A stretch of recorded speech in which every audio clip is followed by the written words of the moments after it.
তো আজকের ভিডিওটা কিন্তু ডাইরেক্ট হাজো থেকে স্টার্ট করলাম। এটাই কিন্তু হাজো ফায়ার গেট।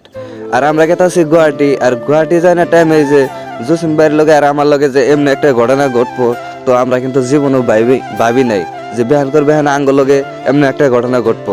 এই দেখতেছেন যে 4 চাকা এলটোটা, তো এলটোটার মধ্যে কিন্তু ডাইরেক্ট জসিম ভাই খুন্দা মাইরা দিছে। তো ডাইরেক্ট কিন্তু জসিম ভাইয়ের কিন্তু বল না, তার মানে 4 চাকার সামনে দিয়ে একটা কুত্তা গেতে আছে। তো এই কুত্তাটা বাঁচিবার নিয়ে কিন্তু 4 চাকার ড্রাইভার কিন্তু ডাইরেক্ট গাড়িটা খাড়া করে দিছে। তো সেই সময় মানে কি জসিম ভাইয়ের গাড়িটা কিন্তু 50-60 মান আসাল। তো জসিম ভাই কন্ট্রোল করার নাই ডাইরেক্ট মানে খুন্দা লাগিয়ে দিছে। তো গাড়ির ড্রাইভারটা কিন্তু ভালো আসাল, 4 চাকার ড্রাইভারটা কিন্তু ভালো আসাল, মানে আঙ্গো কিছু কয় নাই বা আমরা ওরে কিছু কই নাই। তারপরে কিন্তু আইতে আইতে আমরা পাইলাম হরাইঘাট ব্রিজ। এখন কিন্তু আমরা ডাইরেক্ট হরাইঘাট ব্রিজে এন্ট্রি নিলাম।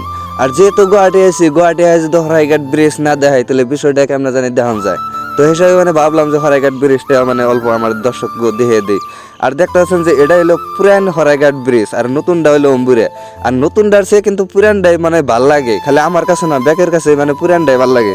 আর নতুনটারে মনে হয় পুরান ওটা, আর পুরানটারে মানে এটার অনুভব হয় যে এটাই নতুন। তো গুয়াহাটি কে নিয়ে গেছি, কি কামে আইছি আর কি কাম করলাম আর কনে কনে ঘুরলাম পরবর্তী ভিডিওর মধ্যে কিন্তু আমি জানিয়ে দেবো। তো আজকের ব্লগটা কিন্তু এই পর্যন্ত।